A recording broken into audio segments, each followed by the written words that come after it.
Republic to secure our elections. Among numerous other aspects of this executive order, this is going to cut down on illegal immigrants on the voter rolls, ensure that the Department of Homeland Security and the data that they have available is being fully weaponized to ensure that illegal immigrants aren't voting. This will include a citizenship question on the federal voting form for the first time. This executive order instructs the EAC to cut federal funding to states that don't take reasonable steps to secure their election. This calls on the Department of Justice to vigorously prosecute election crimes, particularly in states that we don't believe are in compliance with federal law around election integrity. I could go on and on for a while, sir, but the compliance with National Election Day rules, cracking down and investigating and prosecuting foreign interference in our elections, revoking President Biden's Executive Order 14019, which essentially weaponized government to corrupt and pollute our election process. There's a lot in here, but we believe that these are very important steps that we need to be taking as an administration at your direction to ensure that our elections are as secure as they possibly can be.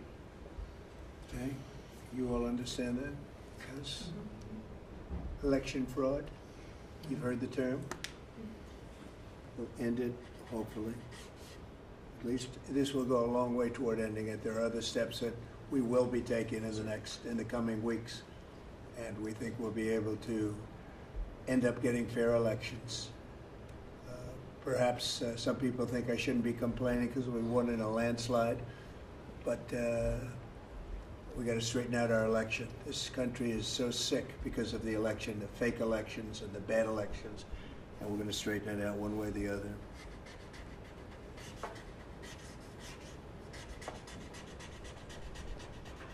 And it's an honor to sign this one. To sign all of them, but to sign this one is a great honor.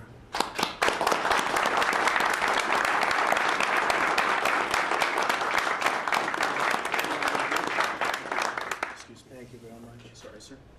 So we're going to go around the room a little bit quickly, and we're going to introduce these very outstanding people. They've had, in all cases, outstanding careers. They're very incredible people that are going along as rapidly as the system can go along. We're ahead of, I guess, anybody else thus far. So I want to thank John Thune.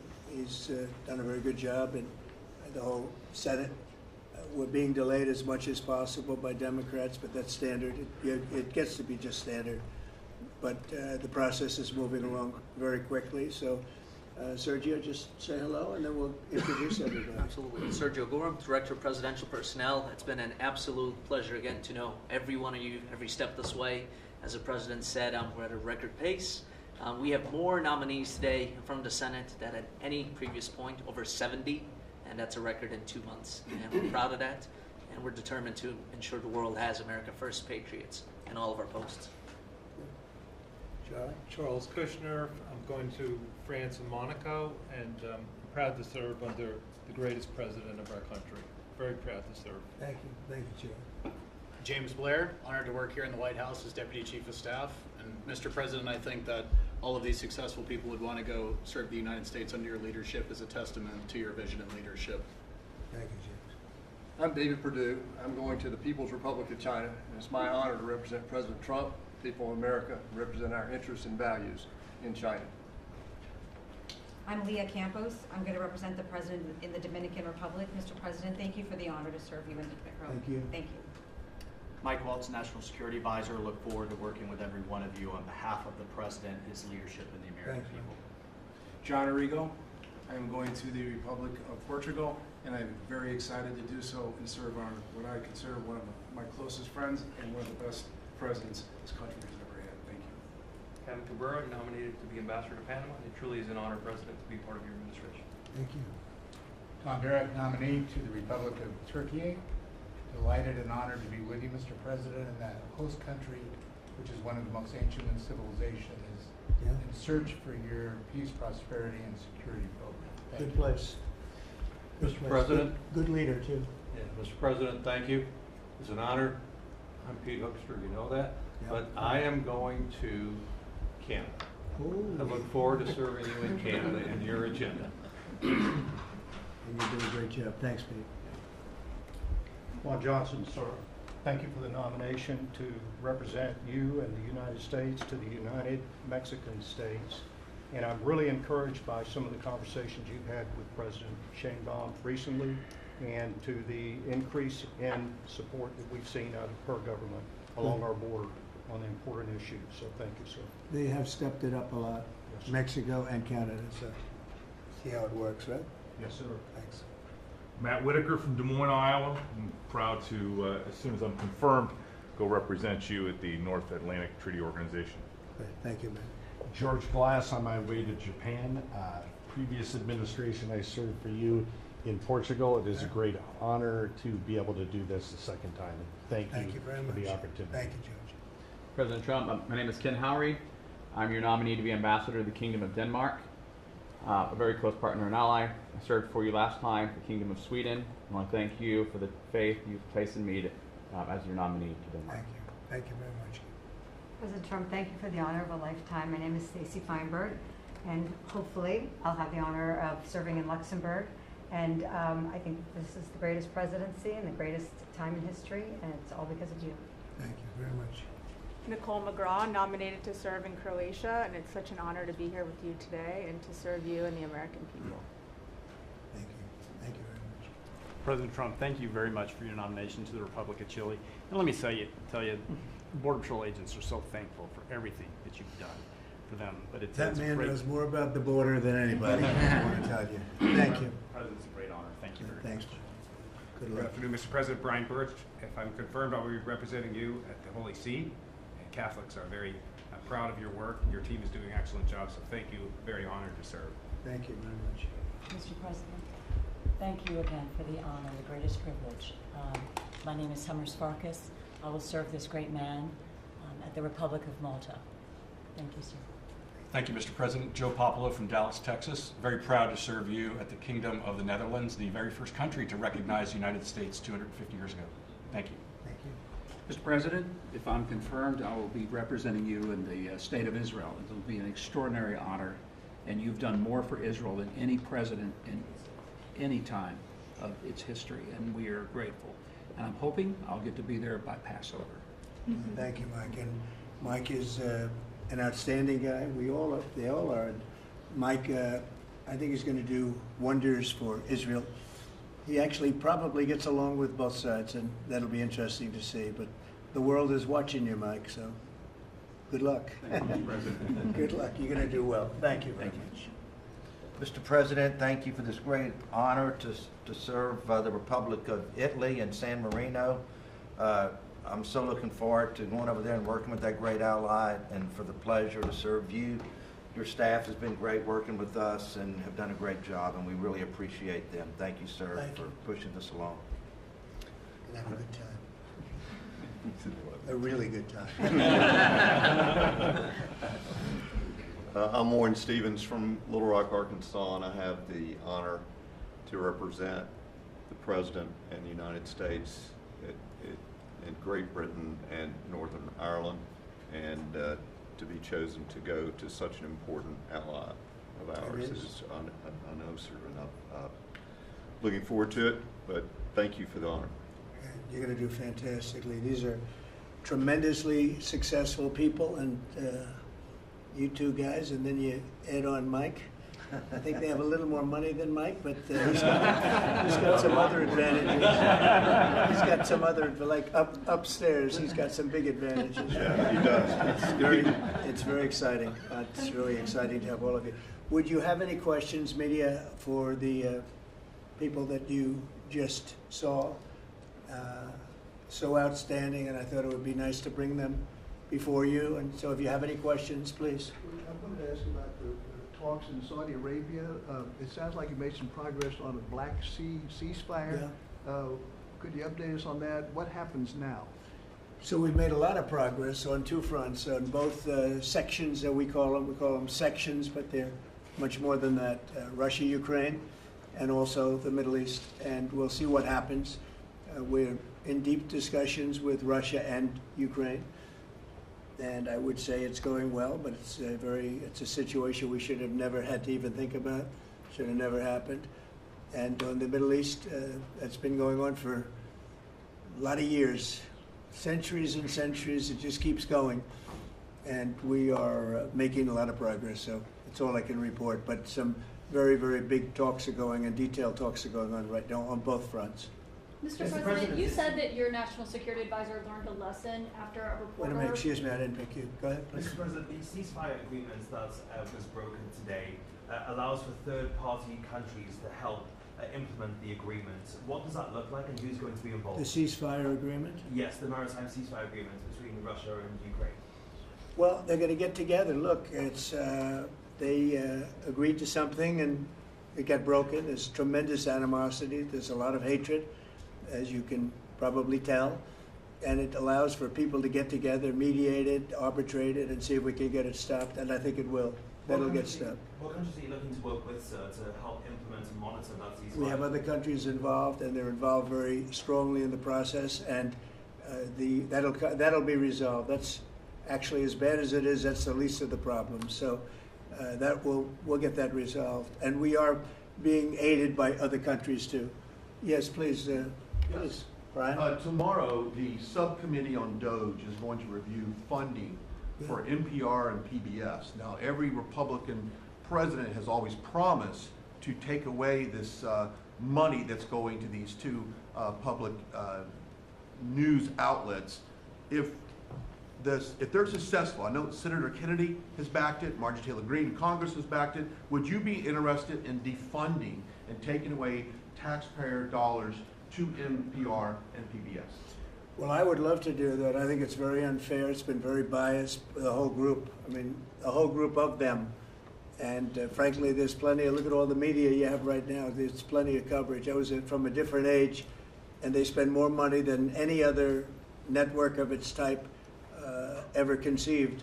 So the kind of money that's being wasted, and it's a very biased view, you know that better than anybody. And I'd be honored to see it end.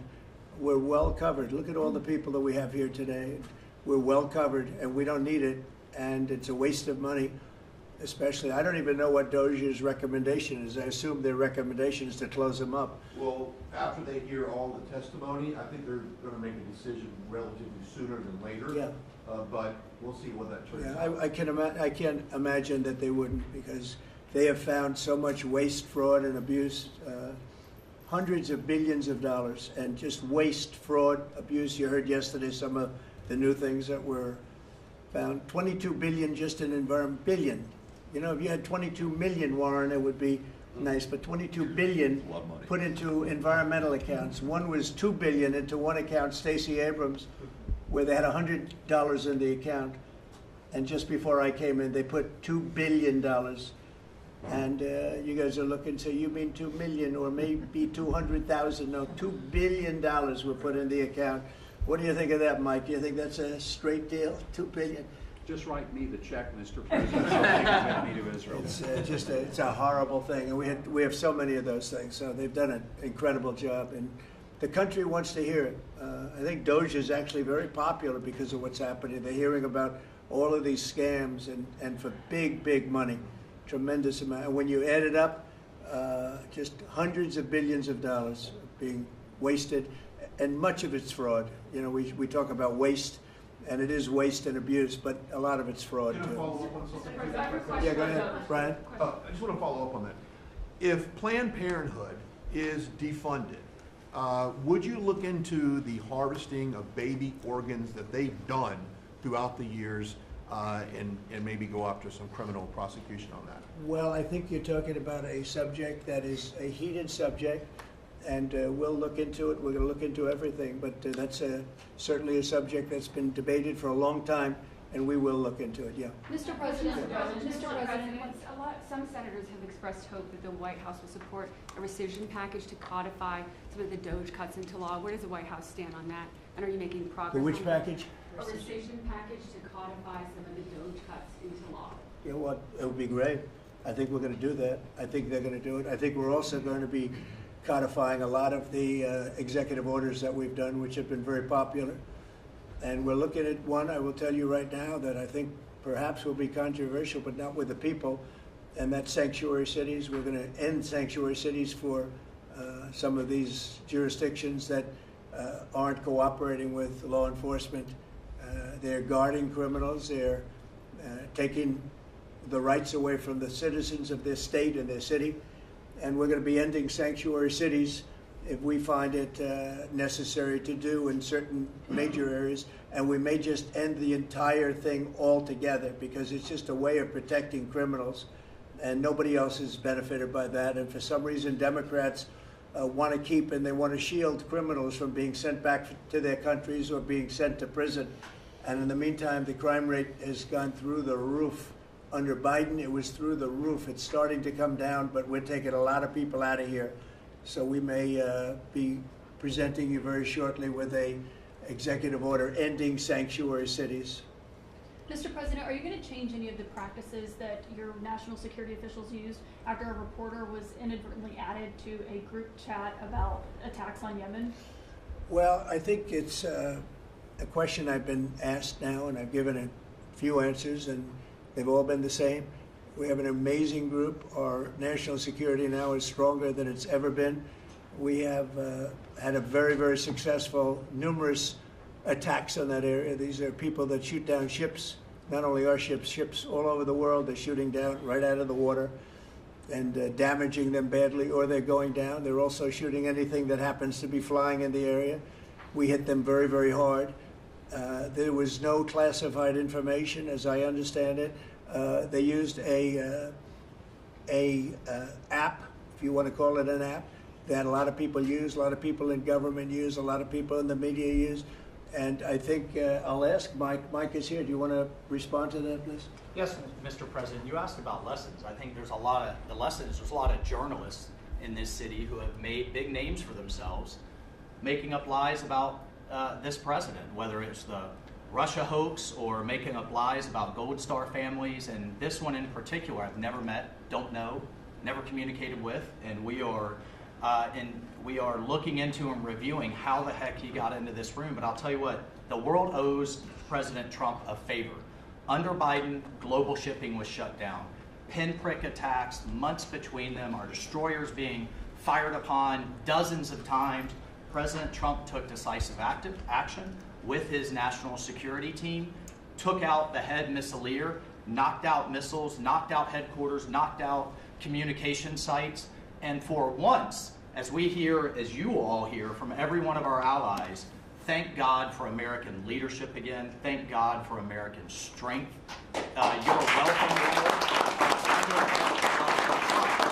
And look, we had a national security team that was coordinating these efforts. As Director Radcliffe testified today, his first day on the job, he was introduced to this app on his government systems at the CIA and at the State Department and otherwise. So, look, this journalist, Mr. President, wants the world talking about more hoaxes and this kind of nonsense rather than the freedom that you're enabling. And a key part of our sovereignty is open sea lanes and knocking the crap out of terrorists, which is exactly what your team and Pete Hegseth, a good friend and fellow veteran, is leading the charge on, and it's an honor. We had a very, very successful, we had a very, very successful evening.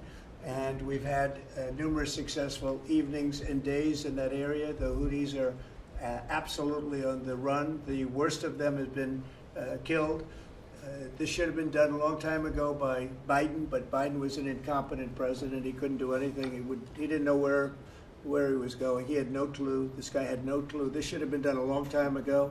As they shoot missiles at ships, randomly shoot missiles at ships. And they make their own missiles. You know, this is not an incompetent group of people. They make their own missiles. They get the missiles also from Iran. It's an offshoot of Iran, another offshoot. You have Hamas, you have Hezbollah, you have the Houthis. You got a lot of stuff going on with Iran. And we sent a letter to Iran. You're going to have to be speaking to us one way or the other pretty soon because we can't let this happen. But that's an app that a lot of people use. And somebody got on. I mean, happened to know the guy's a total sleazebag. The Atlantic is a failed magazine. Does very, very poorly. Nobody gives a damn about it. This gives it a little bit of a shot. And I will tell you this: that they've made up more stories, and they're just a failing magazine. The public understands that he's a very good man. That man is a very good man right there. That you criticize so strongly. Sir, he's going to say to ban the use. He's a very good man, and he will continue to do a good job. In addition to him, we had very good people in that meeting, and those people have done a very, very effective job, and you're going to see it. And it goes on, by the way. It's going to go on. And I think the Houthis wish that it didn't happen, but that's what it's all about. We have to create a safe country, a safe world, and that's what we're doing. Do you worry that national security was put at risk, Mr. President? Of senior officials using signal. Do I plan to ban who? The use of signal to communicate from senior officials. Well, I don't know I don't know anything about Signal. I wasn't involved in this, but I just heard about it. And I hear it's used by a lot of groups. It's used by the media a lot. It's used by a lot of the military, and I think successfully. But sometimes somebody can get onto those things. That's one of the prices you pay when you're not sitting in the situation room with no phones on, which is always the best, frankly. But you know, the best is to be there. In fact, oftentimes I've been in fact, just last week I was in the situation room on something very important, and we had a couple of people hooked up by line, and I said, cancel the line. Sorry, fellas, what you do is we'll tell you all about the meeting, because I know people do get on those lines, whether it's Signal or anything else. Yeah. So are you going to change any procedures as a result of this? Well, I mean, look, we look at everything, and you know they've made a big deal out of this because we've had 2 perfect months. We are bringing in business. We have another one announced tomorrow, a big one, very big. Like in the history of our country, nobody's ever seen anything like it. And I think probably a lot of people are saying they started by saying it was the greatest first month that a president has ever had, and I think that's true. And now they say it's the best second month, and they had to find something. And this certainly will look at this, but the main thing was nothing happened. The attack was totally successful. It was, I guess, from what I understand, took place during, and it wasn't classified information. So this was not classified. Now, if it's classified information, it's probably a little bit different. But I always say you have to learn from every experience. I think it was very unfair the way they attacked Michael. He's a good person. The person that was on just happens to be a sleazebag, so maybe that's just coincidence. I don't know. But you are going to conduct an investigation. Would it be a problem if Mr. the Atlantic President released all the text messages if they're not classified? Well, I don't know. I'd have to ask the military about that because, you know, maybe you wouldn't want that. I don't know. I will say this, that from what I heard, the man that we're talking about, who's not somebody that I don't think most people have ever heard of, he found it very boring and he left early. He got off the line very early. So I can't speak to it other than that. So he's made up a lot of stories, and you know, I think he's basically bad for the country. But it's a failing venture, very failing venture. They're very upset, and a thing like this is publicity for them. But I don't think we should allow people that are very good, like that man sitting right at the end of the table, who's done a great job.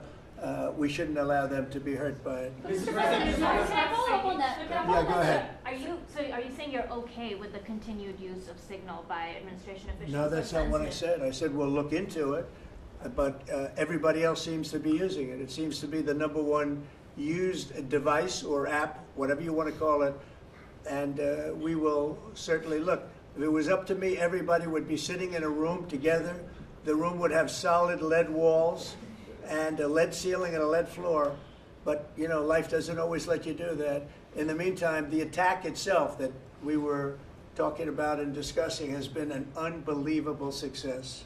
But you will conduct an investigation, is what you're saying into this. We'll look into it, sure. Mr. President, I would look into it, sure. I want to look into Is that the FBI or anything who's like looking that. I would ask them. It's not really an FBI thing. It's really something having to do with security. Security, like, will somebody be able to break in? Are people able to break into conversations? And if that's true, we're going to have to find some other form of device. And I think that's something that we may have to do. Some people like Signal very much. Other people probably don't. But we'll look into it. I think, Michael, I've asked you to immediately study that and find out. If people are able to break into a system, now in this case it wasn't that this attack was going on and nobody found out anything. And again, the person that was on, as I understand it, he left very early because he didn't find it very exciting. but I think it's something you should look into. Yes, sir, we are. We have our technical experts looking at it. We have our legal teams looking at it. And of course, we're going to keep everything as secure as possible. No one in your national security team would ever put anyone in danger. And as you've said, and we've repeatedly said, the attack was phenomenal and it's ongoing.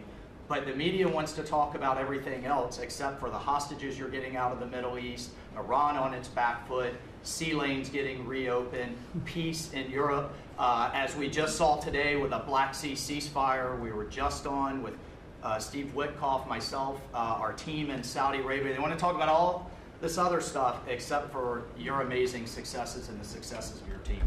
One of the other things, and sometimes you have to move very quickly, and there are other devices that are very good, but they are very, very cumbersome, and you're not able to use them and from a practical standpoint. So all we can do is find out the best we have with modern technology. They'll probably get better over the years. Yeah, go ahead. Sir, on the Black Sea, so the Kremlin has said that there were several conditions that would need to be met for this agreement to happen. This includes sanction relief for banks and some companies. Did the U.S. agree to all of those conditions that they laid out? They will be looking at them, and we're thinking about all of them right now. There are about 5 or 6 conditions. We're looking at all of them. Mr. President said that it's looking into how a journalist got added to that signal chat. Is it possible that there could be a firing of even a lower mid-level official once that person is identified? About what? About the signal chat that we've been discussing. We've pretty much looked into it. It's pretty simple, to be honest. It's not. It's just something that can happen. It can happen. You can even prepare for it. It can happen. Sometimes people are hooked in and you don't know they're hooked in. They're hooked into your line and they don't even mean bad by it. But it's not a perfect technology. There is no perfect technology. The really good ones are very cumbersome, very hard to access. And I think we're going to look at, we always want to use the best technology. This was the best technology for the moment.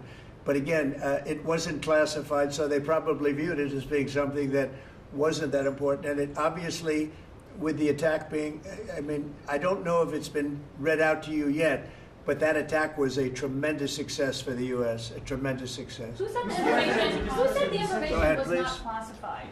Do you think that Mike Waltz made a mistake, and does he need to apologize? No, I don't think he should apologize. I think he's doing his best. It's equipment and technology that's not perfect, and probably he won't be using it again, at least not in the very near future. What do you think? That's sir. I agree with you. Let's get everybody in the room whenever possible. A lot of times you find out defects by exactly things like that, but I don't think it's something we're looking forward to using again. We may be forced to use it. You may be in a situation where you need speed as opposed to gross safety, and you may be forced to use it, but generally speaking, I think we probably won't be using it very much. The Secretary of Defense, on that chain, the Secretary of Defense, Pete Hegseth, and J.D. Vance, the Vice President, said that the Europeans were freeloading. Do you agree with that assessment? Do you really want me to answer? Yes, sir. Yeah, I think they've been freeloading. The European Union's been absolutely terrible to us on trade, terrible. And as you know, NATO, I got them to pay hundreds of billions of dollars. They were way behind. And if you look if you look at Ukraine, so we're in for $350 billion because of Biden. Should have never happened, this war. All these dead people should not be dead. All these broken cities that are demolished down to the ground, those gorgeous towers, the most beautiful in the world, the most beautiful spires in the world. The spires in Ukraine were said to be the most beautiful of all. Just about every one of them is lying on its side in a million pieces. It's so sad to see what's happened to a heritage. No, I think that when they say the European Union and you could say NATO also. Look, NATO, and I don't blame NATO for this. I don't blame Europe for this. I blame Biden for the fact that he didn't make them equalize. And to this day, I said to him, you got to catch up, you got to equalize. But why are they in for $100 billion and we're in for possibly $350 billion? It shouldn't be. It shouldn't be. And you could say more important for them because we have an ocean in between. So, you know, it's one of those things. You'll be seeing Liberation Day. I call it Liberation Day in America. You're going to be seeing on April 2nd. Didn't want to do it on April 1st for the obvious reason, April 2nd. But you'll be seeing tariffs. And I think I've been very fair. I have them set. But I think I've been very fair to countries that have really abused us economically for many, many decades. Mr. President, who told you that information was not classified? Another question? Which of your national Please, security go ahead. advisors Just told you following that? up on your comments on the economy, there is reporting that consumer confidence fell for the fourth straight month. What is your message to Americans who are concerned Well, about I know terrorism? this, that for the first time in like 50 years, right track, wrong track, we're on the right track. And I think people see that. And if you look at prices, prices are way down. You know, when I first came here, the first time I met with you people officially, they were screaming at me about eggs. I said, I've been here for a week and I'm being yelled at about eggs. Egg prices have come down 45, 50% in the last week and a half. And our Secretary of Agriculture has done a great job, as you know, Brooke. She's done a fantastic job, and others working with her have done a great job. But we brought eggs down at a level that nobody thought we could get at. I inherited that situation, and I inherited a grocery situation. The groceries went way up, an old-fashioned word, but it's a very descriptive word. Groceries have gone through the roof. And I used to campaign on it. I used to say, we're going to get groceries down, and we have got it down. I watched a certain newscast over the weekend, and a congressman, Democrat congressman, said, well, Trump's done a lot, I agree. He's been great on the border, he's been great on the military, but you know, he hasn't brought prices down. That's false. Gasoline's way down. Eggs are way down. Groceries are down, very substantially, but down. Almost everything's down. Now, I'd like to see interest rates come down a little bit, and you're going to see billions of dollars, even trillions of dollars coming into our country very soon in the form of tariffs, because we were abused by presidents, and frankly, in all fairness, it wasn't their expertise, but they had no idea what they were doing. Mr. President, you say tariffs will create more jobs here in America. Oh, So yeah, sure, it's which going to states- agree. which It'll states be, it'll create a lot of money and more jobs, but if you look, so in the last, these gentlemen would know about it, and ladies, because some of the ladies are great businessmen in this room that are becoming ambassadors. Great, really great, top of the line. When you look at the number of companies that have said, like we're close to, I would say close to $4 trillion. We never had numbers like that. The number one chip maker in the world from Taiwan coming in with $200 billion. We have Apple. Look at Apple. $500 billion. $500 billion. They're going to build plants all over the United States. They were all being built in China. You have many, many companies, and maybe above all, you have the car companies coming in at levels that nobody's ever seen before. We have Honda is opening up one of the biggest plants in the world in Indiana, and many car companies are coming in. We have AI. We're leading China by a lot in AI, and we're going to keep it that way because we've made it very good for them, and we're going to protect them. Once they're here, we'll protect them through taxes, through incentives, and also through tariffs. Thank you very much, everybody. Thank you very much. Thank you.